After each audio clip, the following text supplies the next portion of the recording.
in confidence, Sachs told me he's a little broken up about the empty nest kind of thing. And by empty nest, I mean his bulldog Moose is coming to live on the ranch. Has the Moose landed? The Moose is landing next week. We're giving him a 3-month trial. If he's on his best behavior, he stays. He's going to be great. He's so well trained. What's going on? Moose is our bulldog. Yeah. And Moose is loose. He needs the space. He needs a ranch. He's a very athletic bulldog. This dog is not a couch potato. He's like very active, and he just needs the space to run around. Why don't you just buy a ranch and give him his own ranch? Why buy a ranch when the Bestie has one already? Yeah, a Bestie who loves bulldogs. But no, Yeah. he's a spectacular specimen of a bulldog. Oh, he is this is stunning bulldog. Yeah, he's a beautiful dog. Great bulldog. This is a trial adoption? A Trial Sachs adoption, Calacanis yes. adoption cycle? Yeah. Oh my God, this is sad. You know, these bulldogs resist training. Like Jason. Yeah. You know, like, No, they are, No, they this are is the like- most stoic, loyal, Like Jason. but stubborn individuals. They will Overweight, stoic, stubborn. overweight. This is a svelte dog. How dare you? How dare you? Moose is a specimen. In terms of personality, this is founder market fit. I mean, this is like owner pet fit. Founder bulldog fit. So what Moose would do is he would jump on the couch and just kind of lay there. So we'd like, Moose, no, go down. So we put him Expensive down. couch, yeah. He jumps right back up. We would take him down, jumps right back up. Yeah. I mean, he can go on all night doing this. So finally, you just give in and let him sit there. It's literally J Cal. It's literally, they are. Now it's his couch. Now it's his couch. It's literally J Cal. Yeah. Let your winners ride. Rain Man David Sachs. And instead, we open source it to the fans, and they've just gone crazy with it. Love you, Besties. Queen of Quinoa. All right, everybody, welcome back to the #1 podcast in the world. We got a banger episode for you today. All the topics that you want to hear about in the world. And with us, our amazing crew. Our chairman dictator, Chamath Palihapitiya, enjoying the final moments of summer. How you doing there, brother? Well, I come back in a couple of days. You get a little melancholy there, brother? You a little sad? I mean, I think everybody should have a 2 to 3 week vacation in August. I think it should be mandatory around the world. I think the world should stop and we should all go on vacation. Yeah, well, you proved that to the audience by not showing up for the show for a couple of weeks. Yeah. It's the best time to go on vacation. I agree. I just literally got back from Work your ass off through the end of July. Yeah. Take 2 weeks off with your family. It's nothing better. I just did a little visit down to Mexico City, which was absolutely delightful. Rome is amazing. Have you been there before, Chamath? No, but I've heard it's incredible. I heard the food scene in Mexico City is bananas. It was bananas. And That's what I've heard. Yeah. the startup scene there is amazing. It's kind of like if Spain and Williamsburg, Brooklyn had a baby, like that would be Mexico City. It's super hip, super fun, lots of young people, lots of energy. Hey, speaking of young people with lots of energy, hey, Freeberg's back with us in his cell, working throughout August to get incredible things done, like our AI Summit and the All-In Summit. Freeberg, you gave up your summer once again for the All-In crew and for the audience. How do you feel? You resentful or you feel good about your decisions? I live for the work, J Cal. You do. How's Ohalo doing? It seems like you're doing a lot of work there. You got your head down. Just give us a little update on the company. I appreciate the ask. There's a lot going on. We're very busy. I actually had a really cool test tube here that we had a customer visit today. I'll go find it. The world's first true potato seed. And we are ramping up production. A lot going on. It's pretty exciting. Yeah, sounds thrilling. Sachs, any thoughts there on potatoes and just how thrilling this exercise has been? What are we talking about? We're just talking about Ohalo. Freeberg had a thrilling summer. He's got a new potato in a test tube that he's working on. Just wait, did we invest? Is that what's going on with that? Yeah, you're a shareholder. I'm in. Okay. All right. Well, okay. I care about this. You in? No, he did not. I know he we wanted offer to. me an investment. I didn't get it. Wait, is this a sore subject? No. Why? No. It's a sore subject for me. When this thing becomes worth $10 billion and I didn't get to slide in a little $250 slice, not even a slice, huh, Freeberg? Look, Not guys. even a slice for your friends. Let's talk about They want value-added investors, J. Cal. What's your value add exactly? A value add? How about Spreading I pump them up on the disinformation show? on this podcast. Okay.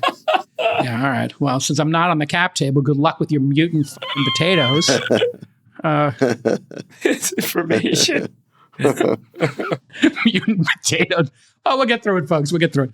Hey, Zach, you and I did a little interview with a certain senator. Give us an overview. Yeah, we did a great interview with Senator Eric Schmidt from the state of Missouri, who previously was Attorney General and wrote a book about his experience as Attorney General. He brought the lawsuit Biden v. Missouri, which exposed the Biden administration's censorship apparatus that they ran through social media companies. This was the government side of the Twitter files. And the discovery he brought when married with the Twitter files that Elon released really paint a picture of how the government was in bed with social networks to basically censor Americans' free speech rights in favor of their point of view on COVID and many other issues. So Great I think guest. it was a really good conversation. Yeah, it was spicy. And it's everywhere where you can find All In. But we got this big event coming up. The summit is coming, folks. Here we go. For the fourth time in just a few weeks, September 7th to the 9th. I think 8th and 9th are the main days. Man, this lineup is stacked. Alex Karp, Vlad from Robinhood, my guy, Energy Secretary Chris Wright, and I are going to have a great discussion. Part 2. Wow. Uber CEO hitting an all-time high, Circle CEO. Just an incredible lineup here. And Freeberg, it looks like we've got some great partners, yeah? First of all, the event is going to be very expensive to put on this year. We actually have, in addition to the great speakers, we have Diplo headlining one of the main parties. The Diplo? Yeah, Gary Richards and Dylan Francis. And so we have a huge set of blowout parties every night. It's going to be awesome. To put all this on, to pay for the event, we want to thank the sponsors. So Solana, big shout out. They were a sponsor last year, and they're stepping up as a big sponsor this year. Big shout out to our friends at Solana. They're amazing. They support everything we do. They're doing over 100 million transactions a day. It's unbelievable what they're getting done over there. Great team. And they're going to do a full open bar for us Sunday. Juice bar, coffee, the works. Classy team over there. And we don't just have like these typical sponsorships of events. What we do is we ask, our partners, hey, make an activation, make a place for the besties and for the fans to hang. And they've all created these amazing experiences, and there'll be matchas and espressos and craft beers and sushi and all kinds of great stuff. And to our friends at OKX, they're going to be coming back. They're building an onstage. Got a matcha bar coming. All these great things by our partners. Google Cloud's back offering $350K in credits to Google Cloud for startups. What mentions they are over there. Google's crazy. Look at this, man. They're putting out a mini campus at the summit. And $350K in cloud credits if you come.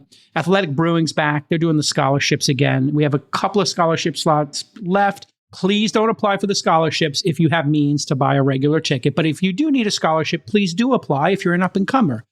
allin.com/summit or allin.com/yada, yada, yada. Did you guys see this? What's going on now? Apparently, I was in the new South Park episode. The whole thing was around the sycophancy of AI. That's you? Do I say anything in the show, or is it just I'm just in the background? No, they had a line of people giving tributaries to the president, based on the Apple gift that Tim Cook gave to our amazing president. It's a funny episode. Okay. You know what I like about the administration? Like JD actually retweeted all this stuff, and it's good fun. We get to mock our civil servants. That's the vice president to you. That's what I said. My guy JD. What did I say? Suddenly on a first name basis. My guy JD. Hold on a second. Let me just say hi to JD here, and I'll just get his feedback. I'm going to invite him to the Diplo party. Hold on. Your biggest nightmare's here. Me and Chris Wright also talking directly now. I'm directly plugged in. Yes, Chris Wright. I'm bringing him a special gift to the summit. You're going to love it. All right, we got to talk about AI. AI Mania hit a bit of a detour this week. All over the 3 or 4 days, AI stocks were down across the board because of this MIT study that went viral, as well as Sam Altman's comments about a bubble and Zuck instituting a hiring freeze in AI after going on a complete blitzkrieg. So let's get into it. Act 1, Monday, Fortune dug up a generative AI study that MIT published last month, I should say. In that study, MIT found that 95% of Gen AI pilots are failing to make it to production because of employee resistance, poor quality output, and the most interesting problem seems to be resource misallocation. According to the study, 70% of Gen AI budgets are going towards things like building sales and marketing tools, which have poor ROI.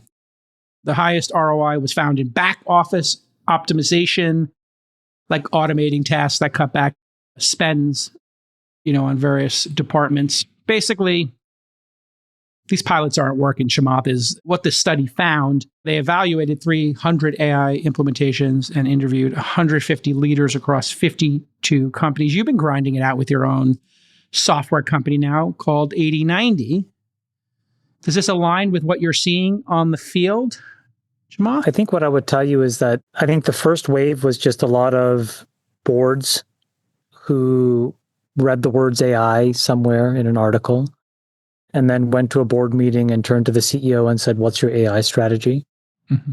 And then the CEO turns around and sends that down into their org, and it eventually hits the CTO's desk. And I think the first wave is mostly people just spending money because they had large existing budgets. And so they were like, let's just go and try a bunch of different things. And I think now we're going through the sorting function of realizing that there's a big difference between probabilistic software and deterministic software.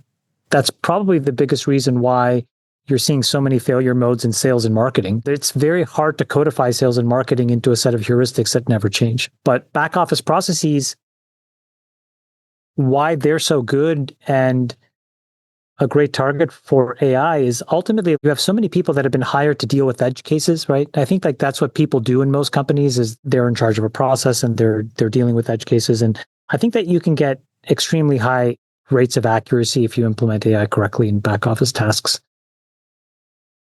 I think the real question is what happens to all of this revenue that has been generated? You're seeing companies generating $50, $100 million of ARR in a matter of months and then raising huge rounds. I think what we haven't seen is whether there'll be any sort of either logo churn or dollar churn as new companies come in with even cheaper solutions, the foundational models move up the stack and just absorb capability, or things just don't work and they get abandoned. All of that churn happened in social. I remember when I was in the middle of helping build Facebook, we went through that whole cycle. There was 7,000 or 8,000 social companies. Yep. And within 6 years, there was 5 of us left. It happened in SaaS when I was investing in SaaS. There's a couple of very early and important successes like Yammer, which Saks started, which I was very lucky to be an investor of. But then it took many years for the handful of winners to get really sorted out. And I suspect we're about to go through that same cycle in AI. So I think that article basically paints a very accurate picture. There's been a lot of trialing and experimentation. We now need to go through a sorting and a cleansing, and then we'll rebuild from first principles around the not surprising the to our businesses that are sultan, good. Not surprising to our sultan of SaaS, David Sachs, because the sales and marketing departments, they're very promiscuous when it comes to new tools, getting a great lead, closing a sale, you can directly connect it. So we always see them test stuff out. Doesn't surprise me that we'd see sales and marketing go after this first.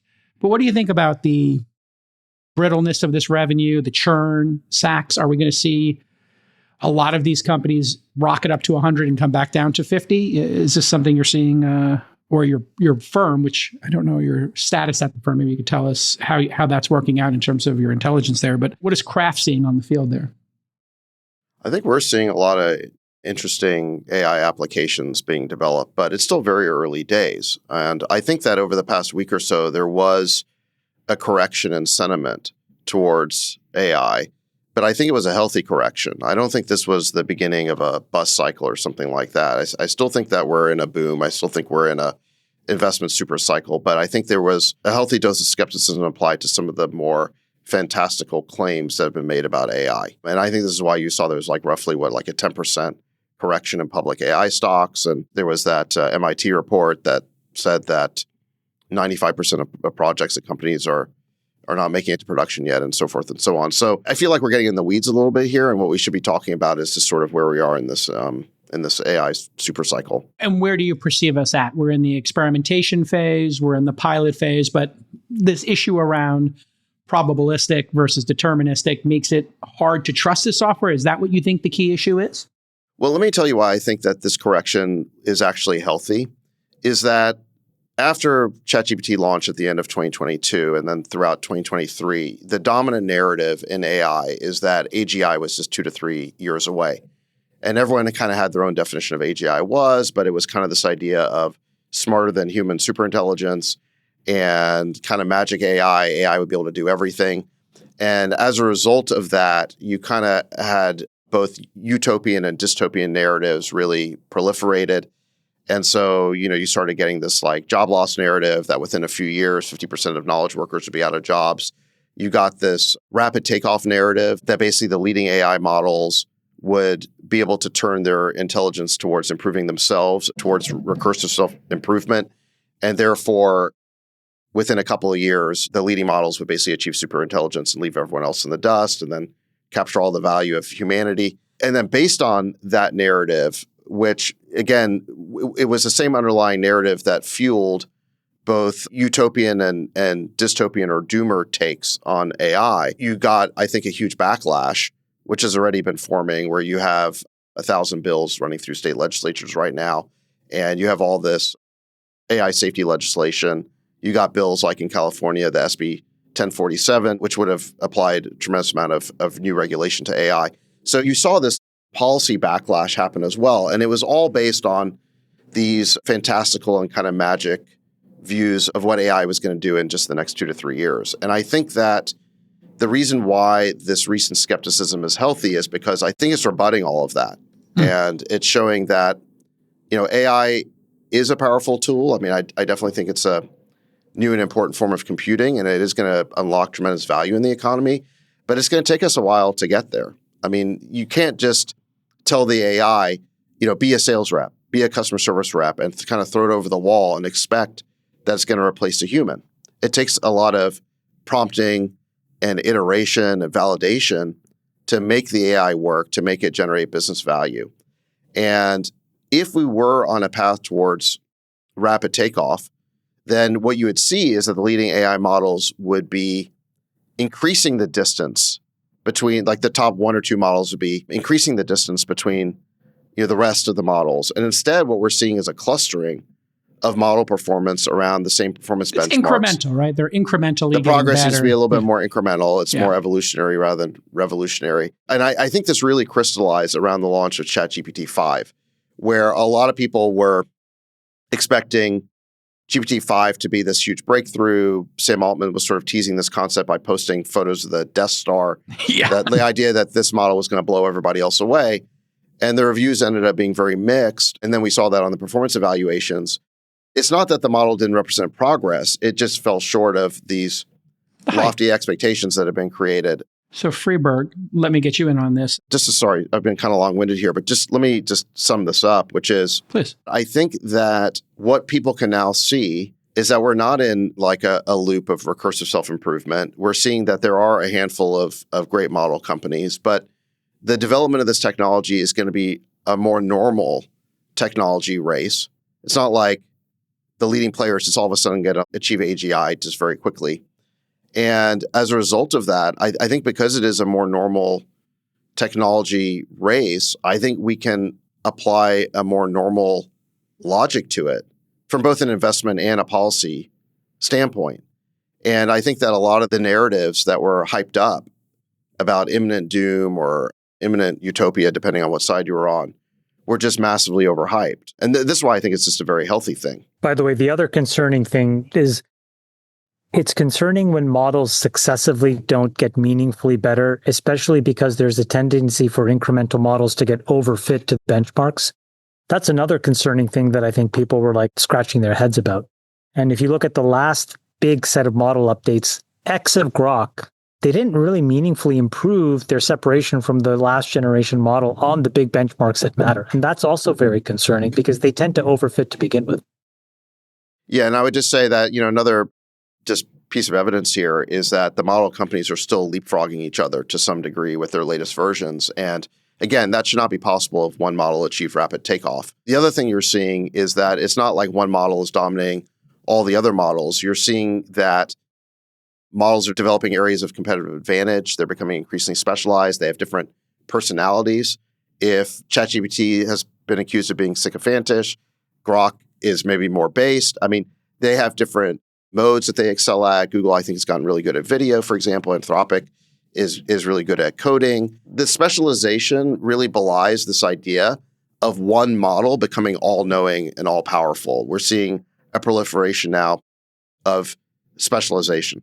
Let me try to get Freeberg in here. Altman appeared to compare the AI craze to the dot-com bubble, according to CNBC. Here's the quote. Are we in a phase where investors as a whole are overexcited about AI? My opinion is yes. Is AI the most important thing to happen in a very long time? My opinion is also yes. And then a quote from Sam Altman, another quote. I think we totally screwed up some things with the rollout of GPT-5. So it's kind of admitting that. Freeberg. What does this mean in terms of the massive investment? OpenAI was talking about $500 billion. So is this do you think if you were to game what Sam is saying here, maybe he wants it to cool off? Maybe these investments are too large given the problem and the progress? What's the game on the field here, Freeberg, in terms of the massive investment that people are claiming this is going to require if we're not seeing the results in corporations? Like the big CapEx investment, because most of the capital that's been raised has been raised by the model companies, and most of it's been deployed into chips, right, in data centers. Right. So does that make sense right now, or does that need to cool off as well while these companies prove, hey, we can get some things done in corporate America? So I think one of the key things that's being understood, so, the internet was being connected. There was connectivity and fiber being deployed in a rate that exceeded the economic value creation by the end users on the internet during the dot-com boom. And so as a result, the dot-com boom became a bubble that burst, but the ultimate promise of the internet was realized many orders of magnitude greater than I think, most folks declared and proclaimed at the time. It was just delayed by a few years. I think it's likely to be the same here. Whether this particular CapEx cycle is going to have that ROIC or not, I think is a bit TBD. But I think there's kind of three big trends underway that are worth noting. The first is that there's a realization now that you need to pair humans and human engineering with the generative tools that these generative AI systems are providing. So you can get a bunch of code written, but you still need to debug the code. You still need to get it into production. You still need to get it to integrate. So this kind of pairing of humans with AI is something that's being learned. What's the right model? It's not that you just turn on generative AI and it runs your business for you. It's like, where does it fit in the org? Who are the people that run it? How do they use it, et cetera? And then similar to that, I think we're seeing a lot of partner models being developed. So rather than have like a Sora or a video model just generate a movie, it turns out that you can use the generative AI to generate the objects and then use an existing rendering engine like Unity to actually make the video. So those sorts of pairing models where you use what's being called a deterministic system or an existing piece of software that integrates with generative AI can accelerate outcomes. So filmmakers can now make AI movies by coupling the AI generative tools with an existing off-the-shelf kind of rendering system. And that works a lot better than just telling the AI, make a bunch of video where then all the people look different. You can't control the objects. You can't change the camera angle. You can't change the framing, the color, the lighting, all the features that you may want to otherwise control. So layering AI on top of the existing system seems to be the right answer. And I think we're seeing that not just in filmmaking or digital content creation, but in other areas as well, where the AI provides almost like a substrate that can sit on top of existing tools and just be like a marionette and do a better job. Yeah. And then I think the third key thing that we're seeing that's causing a bit of the observed hiccup is this movement to SLMs. And you guys have seen a bunch of these papers from NVIDIA and others that have shown performance improvements by actually moving away from one large model that does it all to much smaller specialized models that work on a specific task and a specific application, or that work together as a network of models. And my personal belief on this is actually that these models are going to move towards SLMs that we don't understand how and why they work the way they do in a networked fashion. Because today we're designing the SLMs in a deterministic way. We're saying this is an SLM that does X, Y, or Z. But if the models eventually get developed by other models, those SLMs will become really, not well understood, but they'll work in a network. The reason that's important is because this re-architecturing of these systems dramatically reduces the energy cost and the dollar cost per token generated. And so it brings down the cost and the runtime of these systems. So to your point, J-Cal, the CapEx investment suddenly gets much higher ROIC rather than the challenged ROIC that it's dealing with today, because the systems are so energy and cost inefficient today. So if the architectural redesigns work, then these systems become much more efficient, 10x, 100x more efficient. And I actually think at that point, token production will go way up not way down. So those are three big trends that I see kind of underway right now that might be architecting the overall kind of ecosystem and probably causing some of the observed hiccups. JCal, what do you think? Is it do you think there's a big slowdown underway? Yeah, this is following exactly the technological curve that we see. Nick, you can pull it up here, where we've seen this with smartphones and the internet itself, but the trough of disillusionment is probably where we're living right now, because there were so many expectations. This innovation comes out, people get really excited, massive amounts of money is invested, and then people wonder, hey, was this a good investment or not? And then it just takes incremental improvement over time. We saw this with Uber as an example, where people were like, oh, it'll never be profitable, DoorDash will never work. And then they just added a couple of bucks and it scaled globally. The network effects kicked in. We're going to see it again with self-driving. Self-driving's actually probably just getting through the peak of inflated expectations, where people are starting to realize, oh, these edge cases are pretty serious. You probably don't want these things going too fast. You're going to need to be very thoughtful about putting them on roads. And that leads to a really interesting discussion, Sachs, we should have at some point on this program about, should that be federal or local? Should the local states get to decide self-driving rules on their roads, or should the federal government come in and make a blanket one?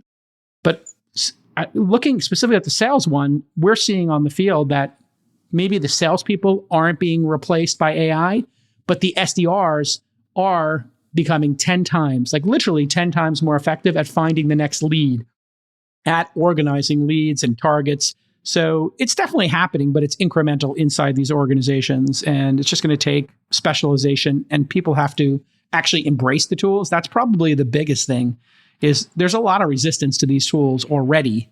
And once you get people actually embracing them, they start to work.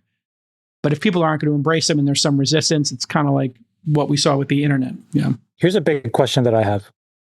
You know how at some point, you get so invested in a way of doing things that when things change, it's almost too hard to change the way your company orients? And you see it in every single phase of these big innovation cycles. The question is there a point at which these foundational model companies have invested too much money in LLMs, where so many of their employees only understand that, and all of a sudden there are completely different ways of building these models? State space is one example. But then, some new entrant decides to build a completely different kind of representation. They may also then build custom silicon for it. All of those things have yet to happen. And the reason is we're really only a few years into what should be a multi-decade innovation cycle.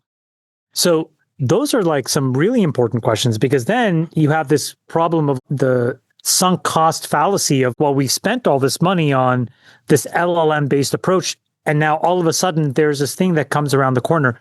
That's the thing that I'm really curious about and waiting for, is will there be these small teams, and it may take advantage of what Friedberg said. He uses an LLM as a jumping off point, but then builds an entirely different approach, is able to generate entirely different and cheap silicon. That hasn't happened yet. And the reason it hasn't happened is not because it doesn't make sense, but it's because we're so early into it. Yeah. And then what do these big guys do? The big guys have spent tens of billions of dollars on all kinds of stuff, human capital, OpEx, CapEx. So Data centers, it's going to be really interesting. Well, really the study actually addresses this. Purchasing of AI tools from specialized vendors, those succeeded 2 out of 3 times. So the statistics in that early study seem to indicate you're right about that, Chamath, is if you're doing something very specific. And we've got a couple of companies doing very specific things, like Tax GPT is one of our companies we incubated. And they're only going after tax and CPAs and being a co-pilot for them. Those things seem to be succeeding faster than going to a general language model and asking tax questions to it.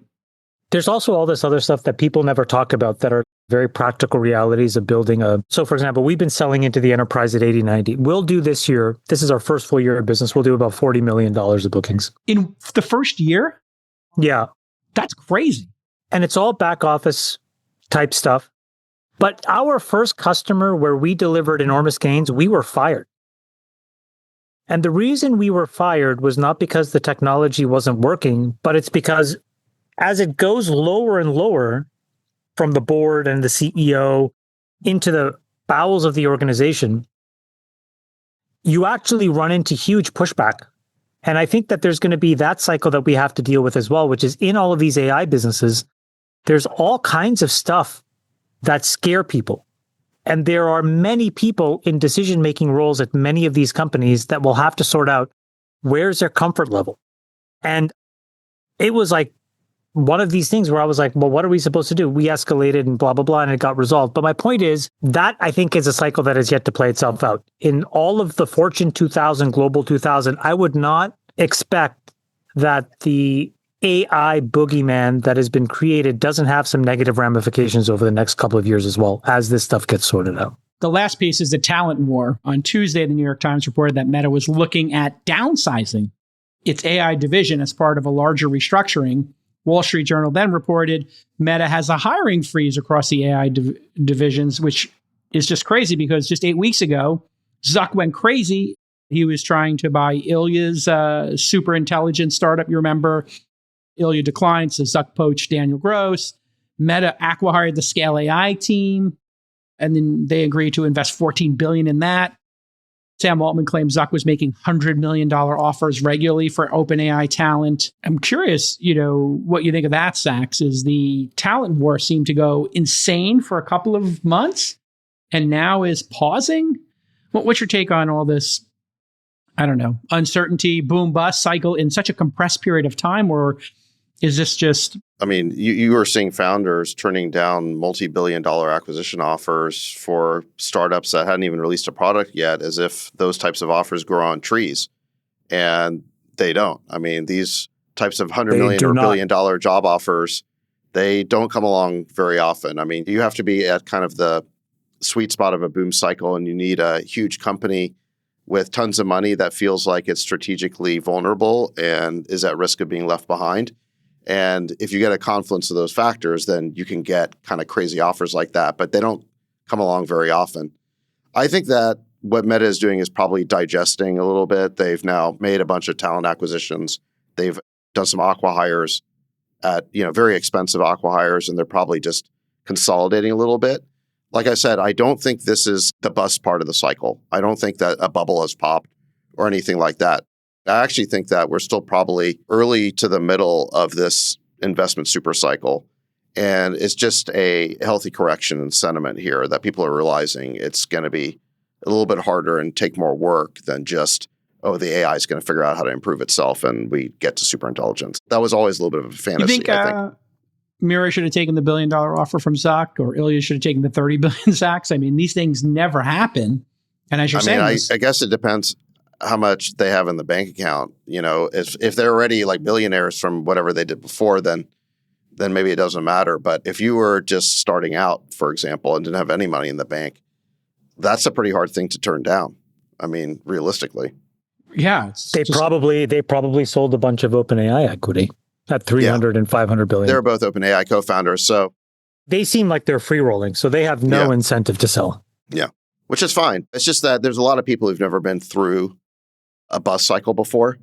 And if they think that this is the normal state of the world, they're going to be sorely mistaken. By the way, you're right, Sachs. It's hard to build, as you know, because you did it, $1 billion company that then exits for more than $1 billion. It is hard.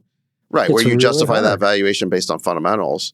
So right now, we're in a part of the cycle where you can justify that valuation based on its strategic value to a multi-trillion-dollar market cap company. But that only lasts while those companies are in the market for strategic acceleration. Yeah, if they're behind, if they're stuck, if you they'll turn make that a frisky down, bet. then you have to make your company work on its own as an actual business.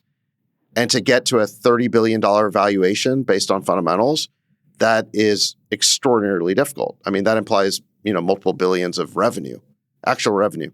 Somebody want to underwrite $500 billion for OpenAI common shares? Anybody think that is a good trade? I'll make the bull case. Go ahead. Yeah, please. Yeah. I think the simplest way to make the bull case is if you look at the CAGR on their MAUs and the conversion from MAUs to DAOs, you essentially take a small minor percentage of the Facebook or Google terminal ARPU and apply it to some number of MAU DAOs 3-4 years from now. So if I had to guess, if you take 400 or 500 million MAU DAO growing at, I'm guessing, let's just be conservative, by the way, 50%. 700 million weekly active users right now. 750. Okay, so then I would probably put that at like 500 DAO to be conservative. It's probably doubling every 2 years. So 500 goes to a billion, billion goes to 2 in 4 years. And at 2 billion DAO, they generate a tenth of Facebook's revenue, just to be very conservative. And you probably get to $1.5 trillion valuation there. Right. So you could triple up on that bet. Yeah, I mean, look, years. OpenAI has actual revenue. I mean, they have actual revenue because they have subscriptions and they appear to have the dominant position in the consumer space. And it is a replacement for a lot of people for search, which is the most lucrative franchise on the internet. And this is one of their applications. So I actually think that you can make that case, pretty comfortably.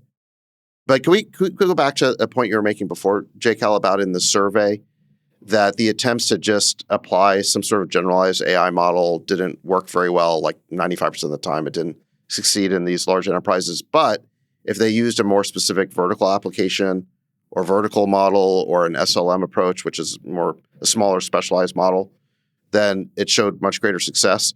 I mean, that makes a lot of sense to me, is that in order to drive business value, there's a lot of what I would call last mile problems, right? Like LLMs need context. And so you have to, first of all, connect to all of your enterprise data sources. And you have to prompt them in a very detailed way in order to get to a good answer. And then you have to validate that answer to make sure it's not a hallucination. And then you need to iterate on it. And so this idea that you're just going to have one super intelligence that just figures all this stuff out, it's just not the way it's playing out in the real world. You're seeing, again, a lot of very specific business problems that have to be solved. But I think that this is a great thing ultimately for the ecosystem, because it implies that you're going to get lots of vertical applications and lots of specialized models that capture value in lots of different markets. And that's actually the way that we're going to drive this throughout the economy, as opposed to it just being one foundation model eating all the value. So I think this is a very healthy thing for the ecosystem. Yeah, it makes total sense that the vertical systems would feel more deterministic, Sachs, because they have a tighter problem set, a tighter data set to actually come to an answer. Whereas the, probabilistic, just asking an LLM to come up with a business plan for you, it just feels like it could be 80% correct, 90% correct, as opposed to 99% correct, which the vertical ones are actually getting very good at getting the correct answer. Okay, let's talk a little bit. That last 10% is fundamental, and that's where you get all the last mile problems. And you have to understand the industry in order to solve the problems of how you kind of go from, let's say, 90% accuracy or effectiveness to 99, which is where the business value is. Well, and you use last mile, Sachs. I think it's quite appropriate if you look at self-driving, which is the tip of the spear, I think, in this argument. Waymo has a bit more deterministic model. They don't have safety drivers. Robotaxi has safety drivers for a good reason. They're using a probabilistic model, and they're getting an intervention every, X hundreds of miles, let's say, which means if you were to use it daily, you're going to have, an intervention, I don't know, every week or two.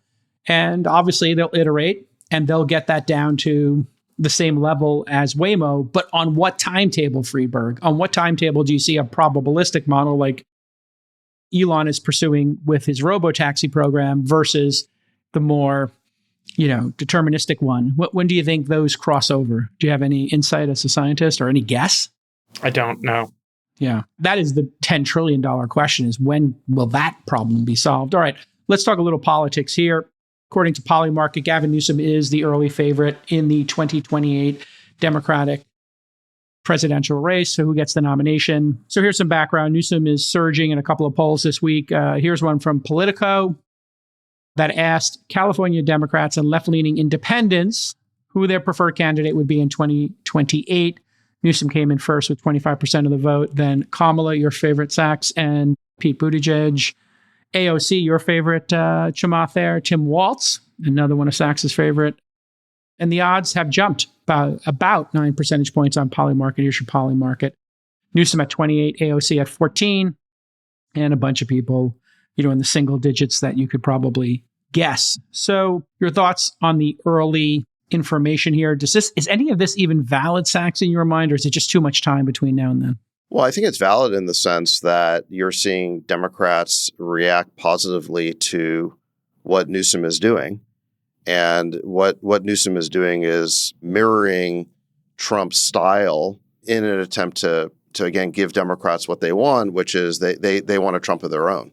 And despite Democrats feigning objections to Trump's style, that this is really what they want, is they want someone who they perceive to be a fighter. That said, I think there are two problems with presumptively crowning Gavin as the nominee 3 years in advance.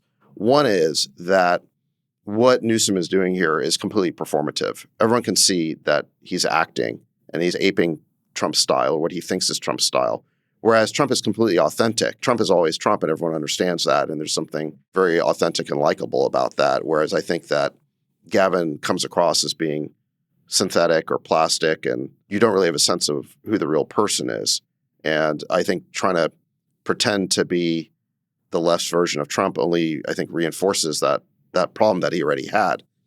So one is authenticity. The other is that I think that Democrats make a huge mistake if they think that Trump's popularity is based on his style.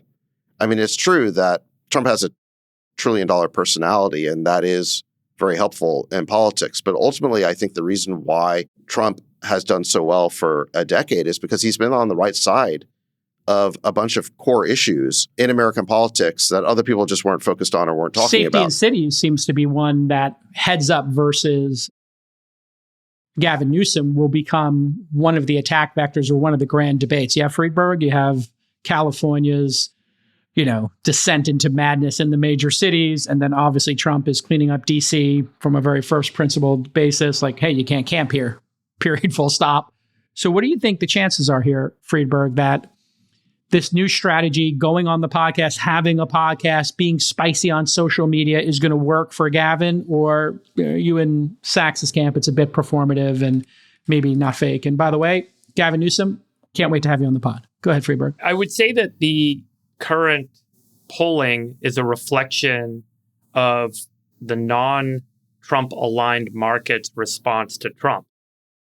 And so it will change certainly over time as the results of the administration's actions bear out, et cetera. One way to think about this or forecast this is, what is the reaction going to be to this administration? I think there's as I've talked about many, many times, a very high probability that someone who's a little bit more socialist aligned is going to end up being kind of thrust forward here. And I think AOC fits the bill there. So then I think the question is, what's the Republican response going to be to the choice they may have in trying to prop up or frame up one of those two candidates?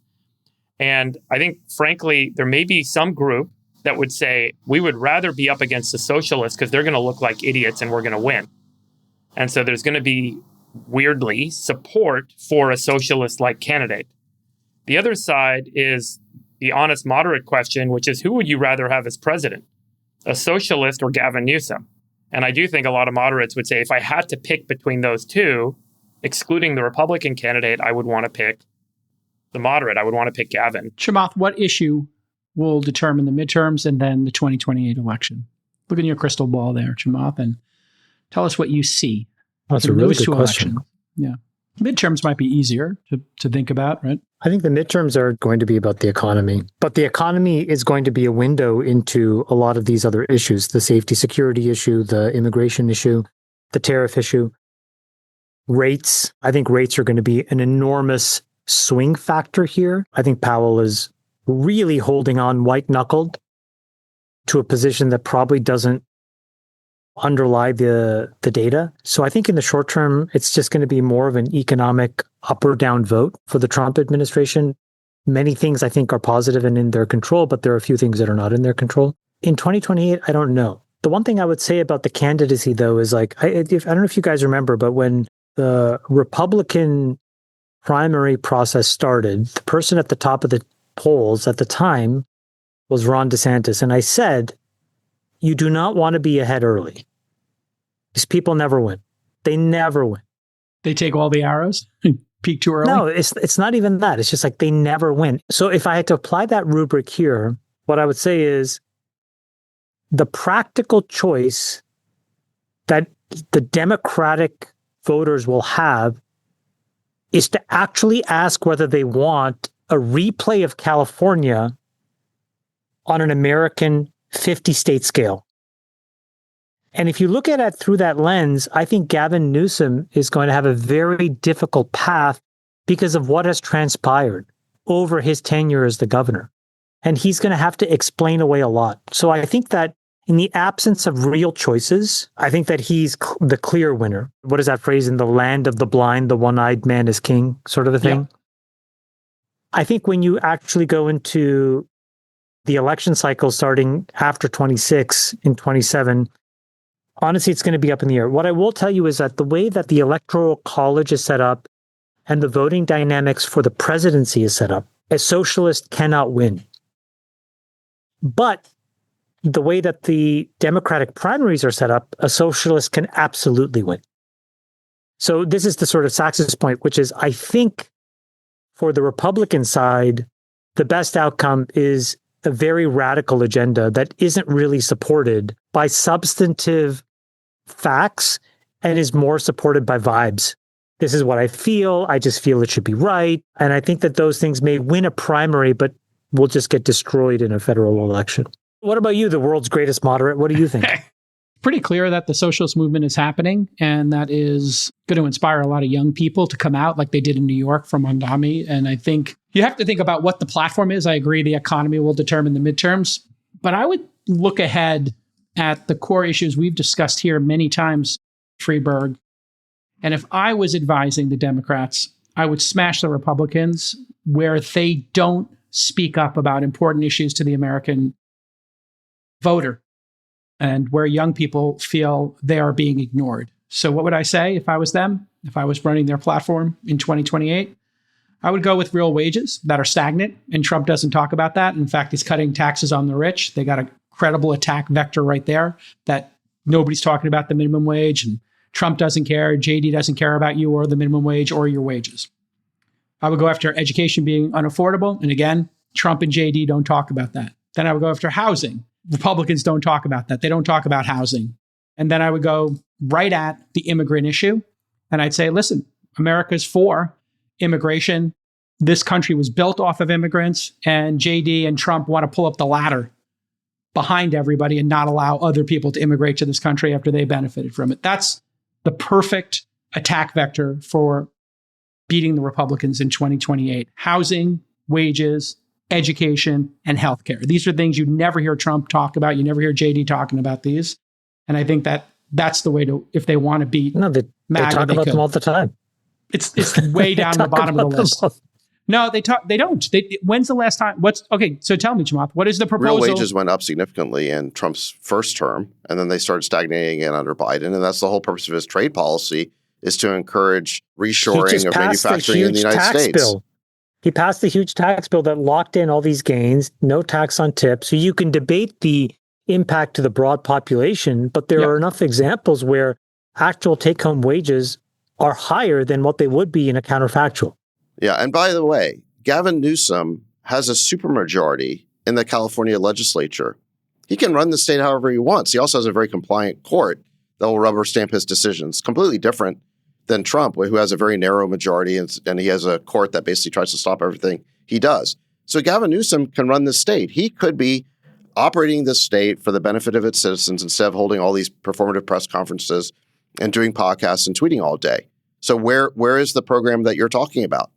It doesn't exist. It's a fine criticism, but I'm talking about the Democrats as a group. If the Democrats came out and just said, we're going to add $1 to the federal minimum wage every year for the 8 years we're in office, that would fly with the American public. That doesn't actually sustain. That's not a strategy. Sure, you can make that argument. I'm just telling you what the winning argument is. The winning argument is, well, no, you're just saying whatever it takes to get elected. But giving stuff away is not how adults make hard decisions. You mean like giving people no tax on their overtime and no tax on their tips? those kind of giveaways, Jamal? No, Those there are was a very tax popular. plan. That's helping the middle class and working class. I don't disagree, but to the point of giving away free stuff doesn't work, it actually does. It does get people out to vote. People were very motivated when they heard those proposals by Trump.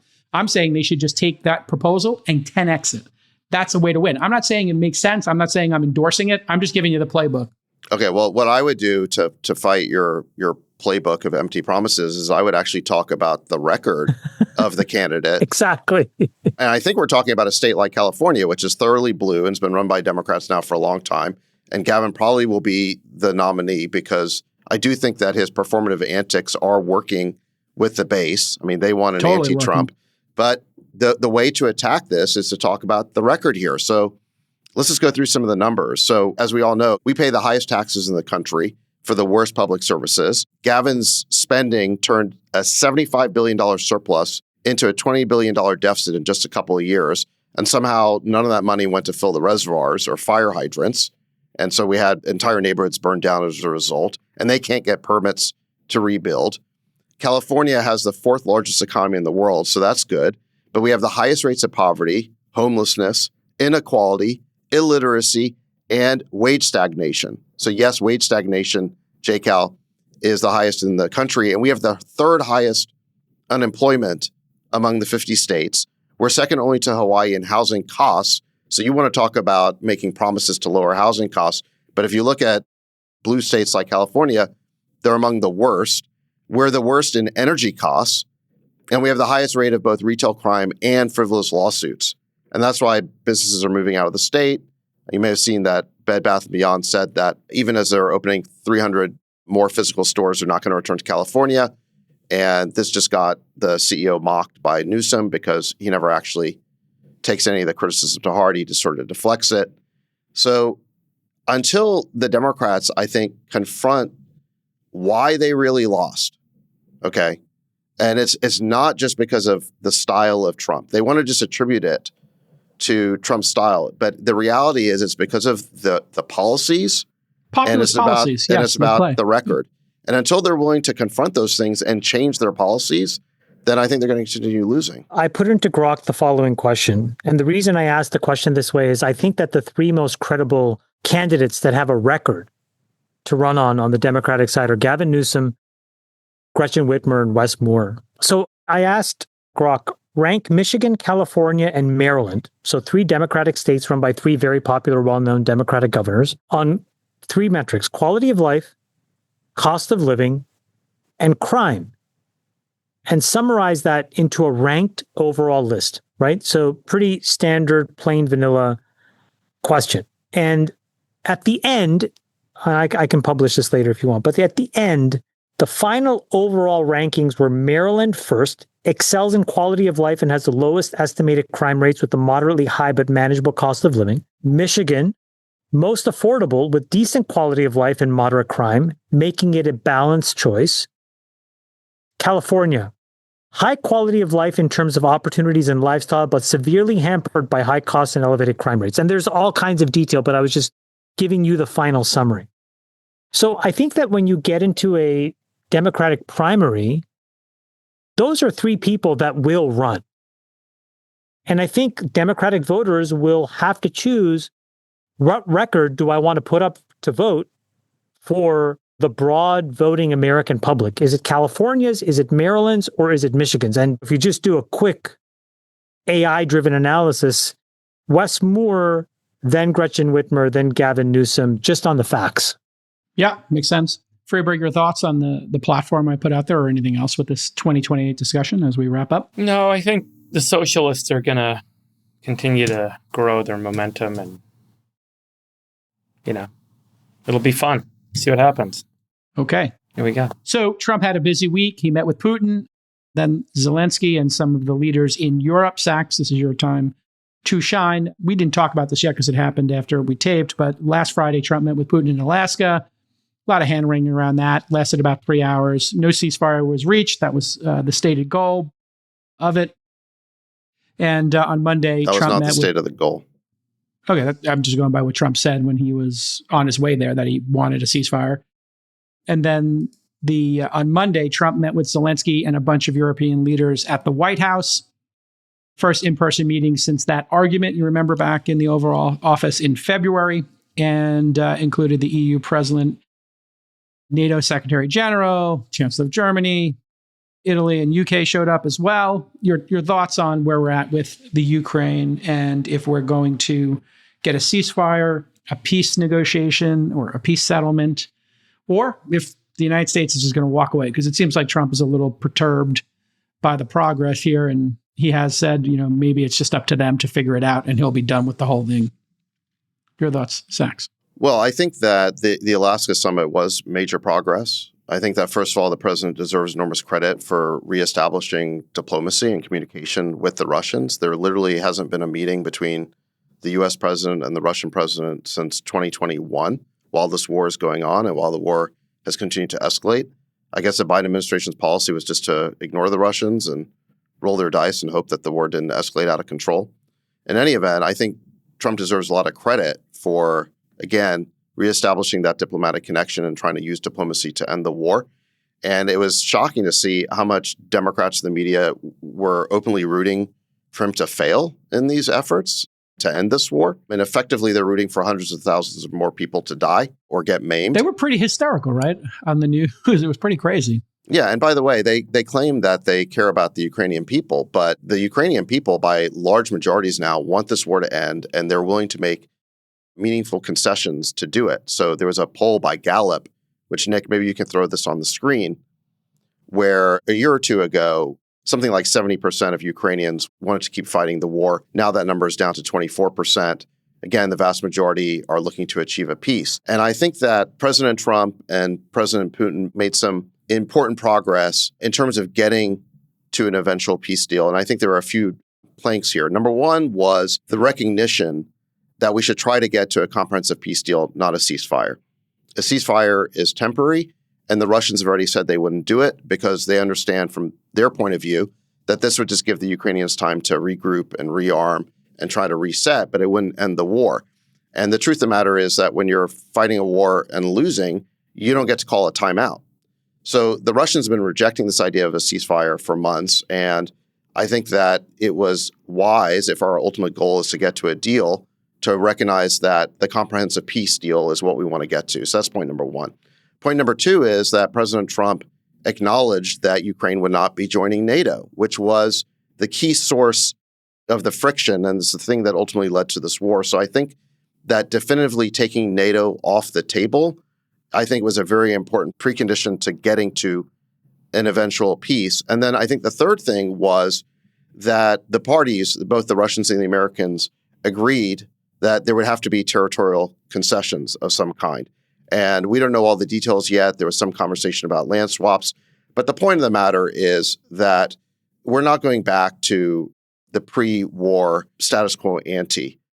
The Russians have taken the big chunk of territory. The Ukrainians have not been able to get it back. People are trying to blame Trump for this somehow. But the real cause of this is the failure of the counteroffensive in the summer of 2023. Remember, we gave the Ukrainians something like $100 billion worth of weapons to retake that territory, and it was an abysmal failure. They didn't even make it past the first Surovikin line. That is the real cause of why the Ukrainians are going to lose territory in this war, is they're simply not able to retake it. And I think there was a general recognition coming out of that Alaska summit that there would have to be territorial concessions. And I think in these three pillars, I think you have the basis for a comprehensive peace deal, which is, again, number one, we're going for a peace deal, not a ceasefire.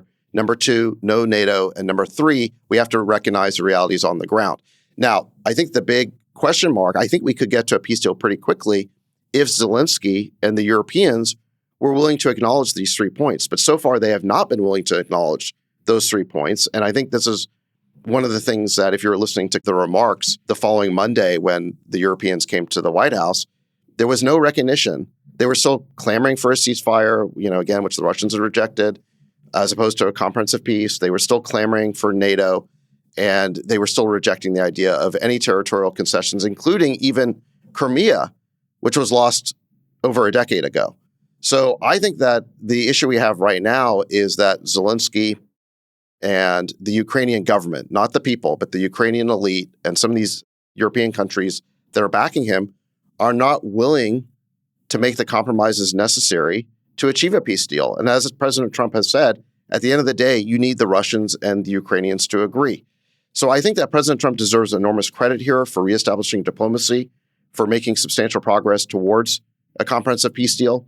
But at the end of the day, unless Zelensky starts being willing to make compromises, I don't know how you're going to get to that deal. Yeah, Freeberg, Dave, any thoughts on this negotiation?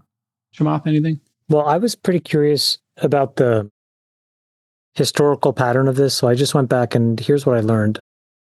What's interesting to note is that since 1945, so not assuming, conflicts in Africa because they are not really quite part of the Western political global order per se, it's important to ask the question, like, how have other territorial disputes panned out? So there are disputes that end in stalemates. And when you end up in a stalemate, you basically arrange a DMZ, demilitarized zone type arrangement. So there's one in Korea, right? 1953 to now. There's one in Cyprus, 1974 to right now. And there's one in Kashmir, 1947 to today. And then there's this kind of thing in between Israel and Lebanon. And then second, there are disputes where there's some action taken by one country to take something by force, but then there's no consensus internationally as to who owns the territory. So Crimea, as Sachs mentioned, 2014 to present, and then Israel and East Jerusalem. So I think the point is that unless President Trump figures out a way to do something that's frankly truly unprecedented, the historical pattern is that it's been nearly impossible for even the most powerful and influential person in the world to frankly draw deals in these kinds of situations, especially when they become protracted. And I think that's what he's getting to when he reinforces these things never would have started or gotten this far had I been president. That's what he says, in quotes. And I think this is what he's referring to, which is that the longer these things get drawn out, and particularly with Russia, Ukraine, and Israel, Gaza, you're talking about conflicts and historical issues that have been simmering for hundreds of years and in some cases thousands of years, all the way back to the antiquities. So I don't know. I just think that it's an incredibly, incredibly difficult position. And I just don't know what's going to happen. But I think that for modern progress to happen, I think it's important for both of these two issues to get put to bed as quickly as possible. Jake, what do you think? We saw the media attacking Trump for even daring to hold negotiations with the Russians. Do you think this was a good idea, or do you think that somehow Trump was caving to Putin? I give Trump a lot of credit. He is incredibly good at foreign policy, and specifically with dictators. If you look at our past presidents, they didn't want to meet with Putin. They didn't want to meet with Kim Jong-un, Kim Jong-il. They thought isolation was the best policy. It's not. I think talking to these folks and trying to find common ground is the best policy, even if it's a 5% chance of it actually working out, which is what I think any president dealing with a dictator and a despot like, Putin is going to have. I think you have a 5 or 10% chance. And I think Trump and Biden actually had a lot in common that worked. The loan leasing of the weapons and not costing the American taxpayer any money, where a lot of partisan people said, oh my God, this is costing the Americans so much.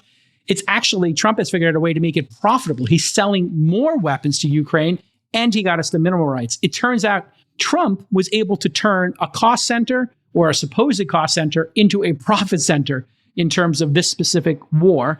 And if you look at the sanctions, Trump has increased the sanctions. So Trump had my exact position that I fought for here on this podcast for the past couple of years in this conflict, which was keep the pressure up on Putin.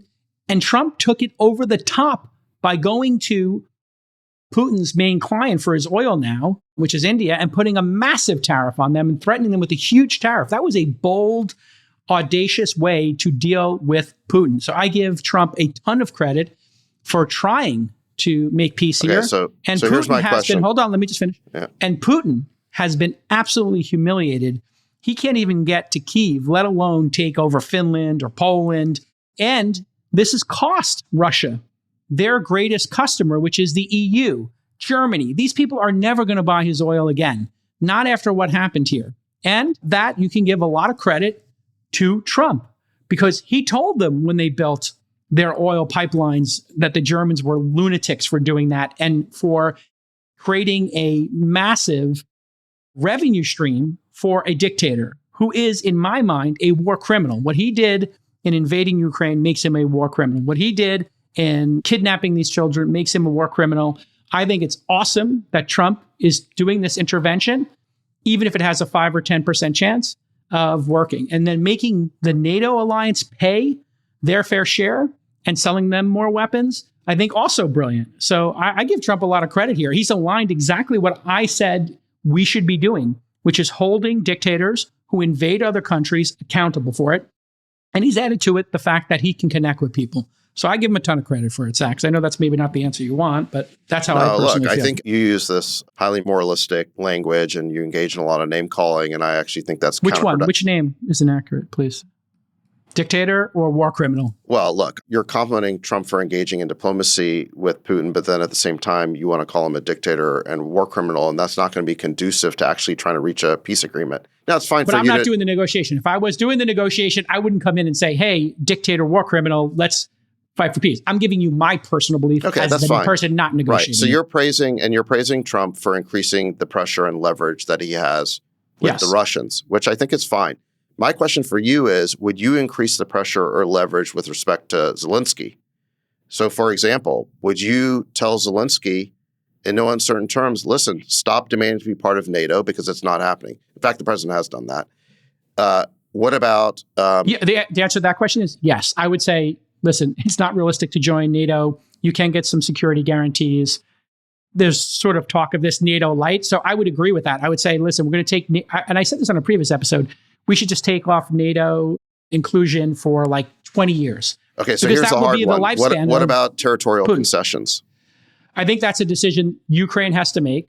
We should encourage them to make whatever decision is best for them. But if they want to keep fighting this thing, that's going to be up to their people to decide if they want to fight for their land. Well, the people have said they don't want to keep... The problem you have right now is that 70% of Ukrainians say they don't want to keep fighting. So it sounds like Zelensky they're ready to make concessions. Yeah, so it sounds like Zelensky should listen to his people, yes. I think he should. But that's his decision to make. I think he has sovereignty, and the people get to make that decision in his country. Well, but the problem you have is it's not just Zelensky, right? It's this ruling clique.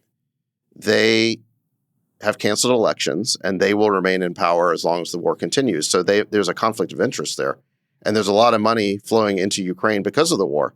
So what if the ruling elite wants to keep the war going forever while the people want it to stop? Yeah, they're going to face a revolution right quick.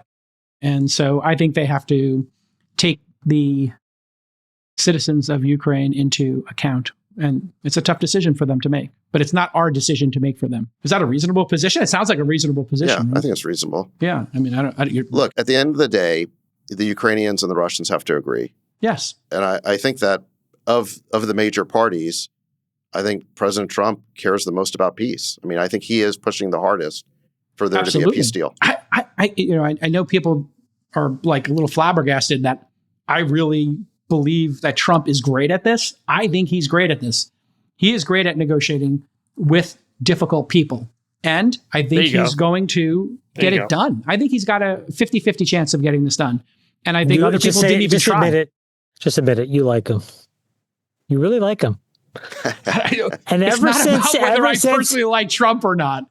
It has nothing to do with that. I think I call balls and strikes here. It's all balls and strikes for me. No. You're in like with him. You may be in love with him. I love JD. Loved it. I'm in love with my guy, Vice President JD Vance. Wait. And you loved it when he said even Jason. You loved it. Well, I thought it was hilarious as a troll. How many people did you send that link to? Be honest. I just tweeted it. I didn't send it to anybody. I tweeted it. Okay, so everybody, a million people. A million people. I mean, it's a surreal, funny moment and a great troll and inside joke. Is it the high? But it's not a troll. It's not a troll. I mean, it was a troll on Sachs's part, I think. I think Sachs may have encouraged it. It's an incredible thing that you got. Let's keep these great debates going here on the All In Podcast, a platform for important discussions. Another amazing episode, summer months coming to a close, and we'll see you all in Los Angeles for the 4th edition of the All In Summit. I'm so excited. Back to the office next week. Back to the office. Love you guys. Back to the office and then back to the grind. Live. Summer has ended. Summer 2025. So sad. Has come Way to an too end. soon. Way too soon. Can't believe it's over. That's ridiculous. The only thing that is giving me some hope is that ski season is going to be coming. You know, when your kids, like, I mean, Sax, you can relate to this. Actually, Jason, your kids are pretty old too. The summers go by so quick, and it's like you just start to see, like, they are, Sax, what are you? Like, I am now 18 months from my oldest leaving the nest. I know. It's the craziest. Same here. Oh my God, it's so, I can't deal with it. My son sits for his ACT in like 3 weeks. He's getting his driver's license in a week. Are you sad about it? Are you feeling melancholy, like leaving the nest kind of thing? Or are you excited for that new chapter? I feel like all of my kids deserve to have their own adventure. And so what I tell my son is like, listen, you're packing your bags, you're building your little toolkit, and you're about to leave, and you're just going to go on an adventure. And I'm so happy for him. But man, yeah, it guts me my inside. oldest is applying to colleges right now. Oh my God. Oh my God. All right, everybody, another amazing episode. All right, love you, besties, and we'll see you in Los Angeles Love you, for boys. the All In Summit. Love you, boys. See you next week. We'll let your winners ride. Rain Man David Sack. And instead, we open source it to the fans, and they've just gone crazy with it. Love you, besties. Queen of Quinoa.